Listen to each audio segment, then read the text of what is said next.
Bonjour à toutes et à tous. Je m'appelle Elisa et je suis étudiante en 3e année de licence LEA à l'université Bordeaux-Montaigne. Durant mon temps libre, je suis aussi chroniqueuse pour la radio associative Radio Libellule. Radio Libellule, c'est une radio podcast que quelques amis et moi-même avons créée il y a maintenant 1 an pour lutter contre l'isolement dans les EHPAD. Projet transgénérationnel, Radio Libellule se veut être un trait d'union entre les générations. Et cet aspect est présent jusque dans notre équipe, dont l'hétérogénéité des âges en fait la force.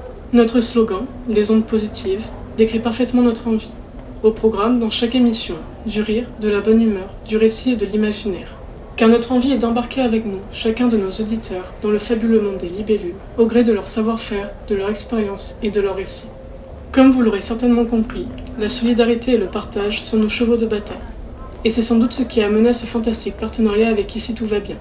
Un souhait commun d'apporter notre contribution au service de la bonne humeur. Et sachez que je suis très heureuse de vous parler ici aujourd'hui. Pour l'occasion, j'ai décidé de vous parler d'un sujet actuel et qui me touche tout particulièrement en tant qu'étudiante. Ce sujet n'est autre que les initiatives solidaires lancées par la sphère étudiante néo-aquitaine durant ces derniers mois difficiles. En effet, la crise sanitaire qui frappe le monde depuis maintenant plus d'1 an a fortement mis entre parenthèses nos vies. Si pour la majorité des étudiants, les derniers mois ont eu un impact sans précédent sur leurs études, leur morale et leur vie privée, pour d'autres, ce fut l'occasion de se redécouvrir, de voir apparaître de nouvelles passions, l'envie de se lancer dans de nouveaux projets au service d'autrui. Et c'est à ces personnes, ces étudiants, que cette chronique sera dédiée. Car s'il n'y a pas eu une bonne façon de vivre cette situation et que tous les étudiants ont du mérite pour ce qu'ils ont dû endurer, les initiatives solidaires méritent d'être connues.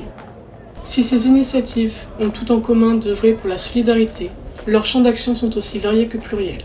Certains ont décidé d'œuvrer au sein d'associations déjà existantes, en luttant contre la précarité étudiante, comme ce fut le cas pour l'association territoriale des étudiants aquitains, ou Athéna, en charge de l'épicerie solidaire de Talence, et de sa présidente, Lise Martinez, étudiante en master d'intelligence économique. C'est aussi le cas de l'association VSCERT, qui propose des activités culturelles pour les résidents en EHPAD, et que des jeunes de tout âge ont rejoint. Mais d'autres, fortement inspirés par les événements, ont décidé d'aller plus loin et de créer leur propre association. C'est ce qu'a fait Timothée Lenné, un lycéen qui a décidé de créer l'association des gâteaux solidaires. Pour Timothée, l'aventure a commencé en mars 2020, lors du premier confinement. Particulièrement sensibilisé à la situation des milieux hospitaliers, applaudir tous les soirs à 20h ne lui suffisait pas. Et c'est comme ça qu'il s'est mis à préparer des gâteaux pour les personnels soignants. 2 mois plus tard, en avril, il crée son association et est très vite rejoint par d'autres jeunes de son lycée, avides de se mettre eux aussi à contribution.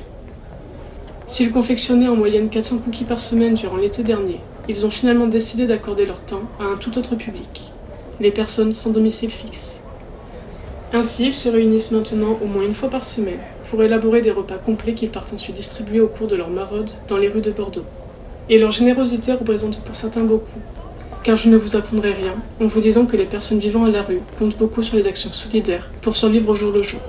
Cependant, avec les restrictions que nous connaissons aujourd'hui et notamment le couvre-feu, il est bien plus compliqué pour ces personnes de trouver de quoi se nourrir. Ainsi, attestation en poche, les bénévoles des gâteaux solidaires donnent de leur temps, de leur force, de leurs ressources et de leur savoir-faire pour aider à leur manière et essayer de rendre le quotidien un peu plus vivable pour ces personnes oubliées. Néanmoins, la création d'associations ou l'initiative d'en rejoindre une n'ont pas été les seules manières qu'ont choisi les jeunes pour s'impliquer en solidarité. En effet, certains ont décidé de s'engager directement, que ce soit au sein des universités ou dans le milieu professionnel. Ainsi, de nombreux étudiants bordelais, qu'ils soient en médecine, pharmacie ou d'autres domaines scientifiques, se sont directement engagés au service de la gestion de la crise Covid. D'un côté, il y a ceux qui se sont mis au service de la plateforme VilleHop, à travers laquelle ils répondent aux questions des médecins libéraux. Ces étudiants, encadrés par des médecins du CHU, sont ainsi amenés à se renseigner, pour ensuite fournir une FAQ quotidienne visant à informer et orienter les médecins. Et puis il y a ceux qui se sont portés volontaires pour faire vivre la plateforme Raphaël Cellule Covid-19, mise à disposition pour les médecins et les patients, et dont le but est d'aider à la prise en charge des malades à domicile. Cependant, les étudiants ne se sont pas seulement engagés à distance, ils sont aussi bien présents sur le terrain. En effet, certains se sont portés volontaires pour intervenir en EHPAD, afin d'apporter une aide médicale, d'assurer l'hygiène et de dépister les résidents. Des étudiants ont par ailleurs été mobilisés pour dépister le reste de la communauté étudiante. En outre, au sein des facultés aussi, des étudiants étaient bien présents pour soutenir leurs camarades. De nombreux syndicats et groupements étudiants se sont mobilisés pour faire en sorte que l'année universitaire et les périodes d'examen se passent pour le mieux pour tous les étudiants. Tout en maintenant un échange avec les universités, ils se sont montrés disponibles pour répondre aux questions et inquiétudes de la communauté sur les réseaux sociaux. Enfin, d'autres se sont portés volontaires dans le milieu professionnel, notamment pour assister des entreprises, comme ce fut le cas pour ceux qui se sont engagés à apporter un soutien aux entreprises souhaitant lutter contre les changements climatiques, suite à l'appel de l'organisation non gouvernementale Initiative. Finalement, pour grand nombre d'étudiants, la crise sanitaire actuelle a réveillé un besoin de solidarité et une envie de partage avec autrui. Et plusieurs manières diverses et variées d'assouvir cette envie ont été trouvées. Quand certains ont décidé de soutenir des associations ou des entreprises, d'autres ont décidé de se jeter dans le grand bain et de créer leur propre initiative.